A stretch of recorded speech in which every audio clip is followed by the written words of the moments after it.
Welcome back everyone. If you've watched our review videos in the past, this video is going to be a little different.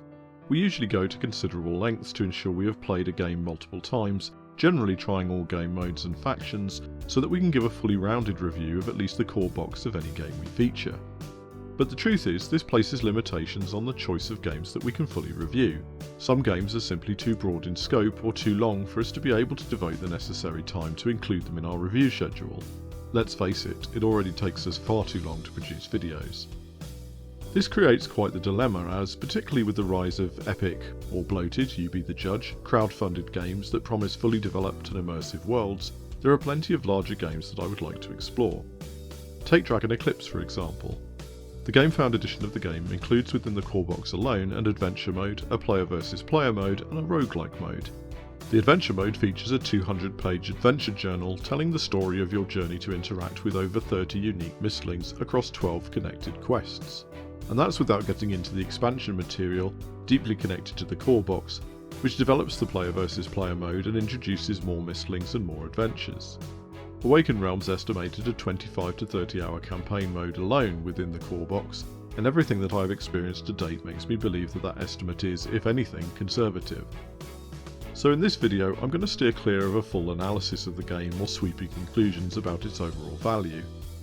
Instead I'm going to give you my initial impressions having played through the first 4 scenarios within the main adventure campaign, discuss how the game plays, the things that I've enjoyed, and the things I would change or warn other players about following that initial experience.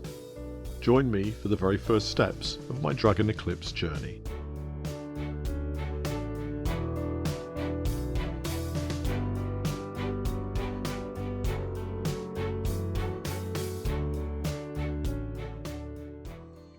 Set in a fantasy world shared by humans and strange but tameable and trainable creatures called mistlings, the Dragon Eclipse Adventure mode sees you take on the role of an experienced mistling tamer.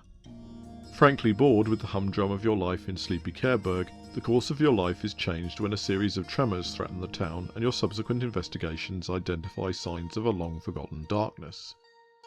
At this point we might as well get the parallels to that other franchise out of the way. It is quite apparent that Dragon Eclipse takes a certain amount of inspiration from Pokemon, or at least games like it. Your character travels the world accompanied by mistlings with which they have formed a bond, allowing them to engage in combat with adversaries along their journey. Mistlings, we find, have specific elemental attunements, fire, water and so forth, that make them more or less capable of taking on other types of mistling in battle, and a key part of your journey will be selecting the right mistlings for the right moments. My edition of the game even came complete with booster card packs, contributing exciting new abilities onto the mistlings in my party as the story progressed. Besides this obvious inspiration, however, there are quite a few differences. Most notably, the contents of the game and the card packs contained within are standardised, unlike traditional collectible card games where pack contents are random. Thematically, the setting feels more mature, with your character already an experienced tamer of mistlings confronting potentially cataclysmic events from the start. In the first few scenarios, I didn't really encounter anything graphic or grown up enough to prohibit children from playing, but it is very apparent that in this world humans and mistlings alike can face genuine peril, bleed and be afraid in a way that feels very distinct from Ash Ketchum's early troubles. This is also much more than a simple card combat game, bearing closer resemblance to the Pokemon computer games than any previous tabletop experience. You will explore and discover new areas of the world, interact with and make choices about other characters and mistlings, and the diversity of combat scenarios is a long way from the repetitive grind with which Pokemon players will be familiar. Before you can even get stuck into the game, you have a significant amount of admin to complete in the form of the unboxing instructions contained in the Start Here booklet. Following these instructions will ensure that you can quickly follow the scripts within the game as they arise and that all the cards are located in the correct places, so it is probably in your interest that they exist. However, it was certainly a drawback to be blocked from even the smallest taste of the game until 30 to 40 minutes of setup had been completed. That time is the estimate given on the instructions for how long these initial steps would take, and they proved more or less accurate. A greater frustration was those places where the setup instructions didn't seem to match what was in front of me. The smaller cards are described as if they are in one stack but are actually spread across multiple unlabelled stacks, and in several places the instructions seemed to assume I was setting up a different version of the game. Additionally, while I finished setup with each mistling and its cards nestled behind a unique divider, core decks of the smaller cards, which it would turn out are used much more regularly, were evidently not deemed to need the same ease of access. Once complete, the first journey instructions did a decent job of introducing the major concepts of the game as I took on the first scenario. The adventure mode will see you selecting scenarios based on a card map of the world you inhabit. As you venture deeper into the world and advance the story, this map evolves to reveal new possible adventures, with gameplay then largely split between two distinct game states, these being exploration and combat. Failing a test or losing a combat does not end the game, but rather creates further setbacks or more negative resolutions to that stage of your adventure. For me, this felt worse than losing in some ways. There are apparently no do-overs in Dragon Eclipse, with your initial successes and failures setting the tone for future scenarios. During exploration, you will follow scripts within the adventure journal to discover new information and progress the story. Often you will be guided by a map of your immediate surroundings, which allows you to choose which areas to investigate based on the script references displayed. These maps will also have hidden script references, which often convey an advantage if you can spot them, perhaps revealing another route to success or allowing you to find an otherwise hidden bonus. Each script links to the others in a choose-your-own-adventure style string, leading you through a given situation. The scripts within the adventure journal will keep track of your progress in a number of ways, sometimes placing tokens on the map, which will unlock additional options on future scripts, while longer-term achievements are recorded via a status sheet, which scripts will sometimes require you to check. Research a specific mistling elemental type in the library, or maybe the next time you encounter that type, the script will grant you an advantage for having that particular box ticked. Sometimes you will be called upon to complete tests, which determine the outcome of a given scene. The test mechanic is a push your luck minigame using numbers and symbols on the item deck. You will deal cards from this deck until you decide to stop, and then resolve the result that matches the total of these numbers on all cards drawn. Additionally, there may be further negative consequences based on the number of misfortune symbols on the cards drawn, irrespective of the result you resolve. Often there will be multiple results that are positive, but only one ideal outcome, the others perhaps denying you resources or costing you additional time. And time is often of the essence, as your exploration of a given location is regularly undertaken with the pressure of some impeding event. Not every action you take during the exploration will cost time, but failing tests or making poor decisions, or even just deviating to help a fellow citizen, will often move the time marker. When the marker reaches the secret card beneath, you will flip the card and resolve the instructions before proceeding. The game tries to give you a sense of the likely consequences of this, using the green side of the time marker if you as the player can risk a delay, but flipping to the red side when you truly need to complete your objectives in a hurry. Likewise, the scripts will sometimes give you the ability to review all potential outcomes, and then, if you wish, continue the exploration without completing the script. In principle, this allows you to take stock of a situation in the game world, and if you are not ready to resolve it, adjust your choices accordingly. However, I found this to be much more inconsistent than the first journey instructions had me believe. Sometimes the script will just lead somewhere, and by the time you realise you've made a poor choice, there is no mechanism to reverse your decision. Similarly, whilst you are given the veneer of free will to choose whatever path you wish, the scenarios I played involved very clearly defined objectives and limited opportunity to deviate from your imposed mission. You cannot, for example, wander off in the middle of a scenario to hunt for wild mistlings, and once committed to a scenario you have to complete it before you can start another. Of the 4 scenarios I have played so far, I had no choice of scenario until after the second was complete, and this opened up only 2 further scenarios that both had to be completed, albeit in any order, before further progression was possible. For all that it implies a sprawling open world, Dragon Eclipse carefully curates most aspects of your journey, from what mistlings you can encounter, your opportunities for taming, and where on the map you can journey. This is perhaps inevitable when following an interconnected adventure in which the game scripts need to be able to identify what you have or haven't completed already, but it is a much more linear experience than I had personally expected from the premise. The second major aspect of gameplay is combat between your mistlings and other wild or otherwise antagonistic mistlings that you encounter during the course of your exploration.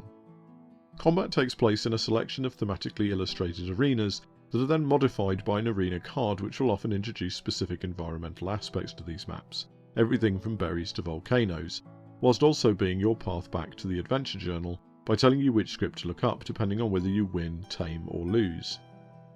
Once your training wheels are off, having already selected 2 mistlings to accompany you into the scenario, you will select one to take part in the combat using a deck of 16 action cards constructed at the start of the scenario. During the combat, these cards will essentially form a conveyor belt of 4 actions you can choose to take. Each turn you will usually use just one of these cards, resolving its action and moving it to the discard pile. However, doing so will grant your Mistlings a number of power markers based on the card's position on the track, and the card may continue to grant bonuses such as extra defense while it remains the upmost card in your discard pile. Your Mistling will use power markers to undertake bonus actions derived from their specific abilities or their elemental type. You can choose to do this before and or after the card action has been played, but can only resolve a given bonus action once per turn. These actions combined give you the flexibility to move around the arena and choose different effects to impose upon your adversary, including damage. All Mistlings have an overarching stat card that provides details of the Mistling's health and therefore how much damage they can take before they are defeated. The card will also show how far a movement action will allow the Mistling to move, the amount of damage they will potentially deal during an attack, and the amount of damage they can mitigate according to whether they are enduring a normal attack or a special Deal X attack. In the case of the enemy Mistling, attacks are determined by comparing the symbol on the drawn enemy attack card with those on the specific Mistling's cards. As a result, you always have visibility of the potential actions a Mistling can take, and you will also know specifically what action the Mistling will use on its following turn. Enemy Mistlings commonly have a special ability that triggers every so many turns in addition to their usual attack. As if that wasn't enough to handle, they will introduce a fatigue card into your Mistling's discard pile each time their attack deck is exhausted and reshuffled. Such cards remain in your deck beyond the conclusion of the combat, reducing your options later in the scenario. The difficulty of these combats was another area of surprise for me as someone more used to the relatively trivial effort involved in defeating Pokemon computer games. Limiting player choice as to which Mistlings they will control to the start of the scenario, albeit with occasional hints as to what might be useful, means that you may well face situations in which neither of your Mistlings is ideally suited to the combats that arise, and this is made more likely as your Mistlings take damage that may carry across combats. Simply defeating the Mistlings you encounter is often not the most difficult task if you are careful and consider the upcoming attacks, but the difficulty is significantly escalated should you choose to attempt to tame the enemy Mistling. To do so, you must typically unlock 2 to 3 game states in sequence.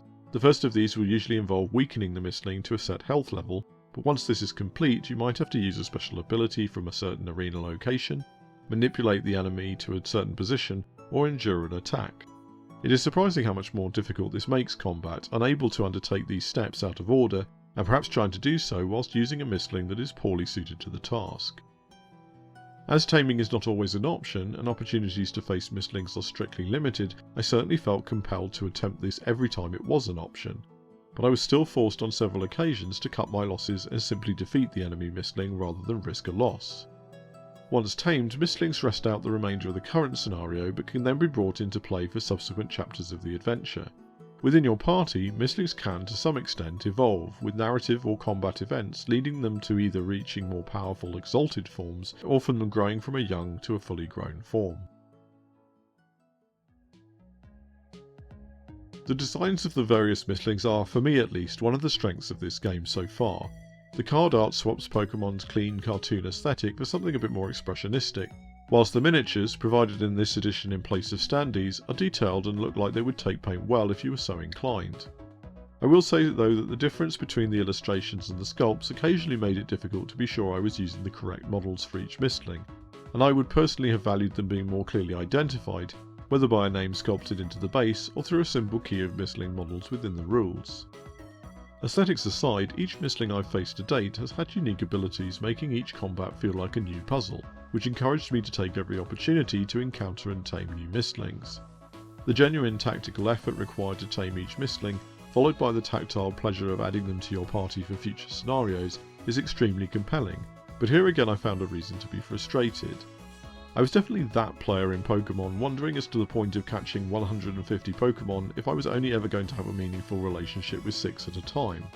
Dragon Eclipse, in an ill-advised double down of this mechanic, restricts you to just 2 Mistlings per scenario. By the end of my 4th scenario, I was still loyally sticking to my starting Mistling, and Golemo the first other Mistling I tamed and that I had worked hard to evolve into its exiled form. Honestly, this just seems an incredible waste of a cast of Mistlings that so far at least feel really unique in both design and mechanics. I don't know if some mastermind reveal later in the adventure book will counteract any of these points, but I rather suspect these criticisms are features rather than bugs. Each of the scenarios I've completed stays very closely to this overall formula. Despite such reservations, it took a great deal of self-discipline to close the adventure book and start collating my thoughts for this video. Dragon Eclipse may not be a perfect game, but somewhere between puzzling through dark forests and figuring out tests and taming yet another cute mistling, I started to really enjoy Dragon Eclipse for its own sake, rather than constantly comparing it to another franchise that honestly I never thought was perfect either. The variety of tasks required to complete the game ultimately saves the experience. Interspersing crunchy, interesting puzzle box combats with the exploration of a choose-your-own-adventure style world is somehow just enough to keep the game fresh and make your decisions carry weight, something that is reinforced by just how much work it would be to reset the game to start again. My run mattered to me. Taming each new creature, despite the difficulty to make sure I didn't miss my chance, mattered to me, and after what I estimate to be about 10 hours of gameplay, I just want even more. They say that the journey is more important than the destination. So far, my journey with this game has been really good fun. Will I want to recommend it to people once I've conquered its absurdly long adventure and played all the other game modes within? Who can say? But I'm looking forward to Scenario 5 and more mistlings and everything else to come with this game. I hope this slightly unusual video has been helpful if you've been wondering about this game yourself. If you've already played Dragon Eclipse, let us know your thoughts in the comments. I'd genuinely like to hear from you. If you'd like more Dragon Eclipse content on the channel, this really is your opportunity to let us know, and also tell us what form you'd like that to take. Should I make a second part to this video summarising the next part of my journey? Do you want to see some of these miniatures painted, and if so, which ones? Should we attempt some sort of playthrough? I've lots of ideas, but whether we follow through with any of them is going to come down to the response and engagement of our viewers. In the meantime, we've lots of other content to enjoy on the channel, from game reviews to tutorials to playthroughs, so please feel free to have us along for your next tabletop journey, and wherever you explore next, always remember to work hard, play better, and take care out there.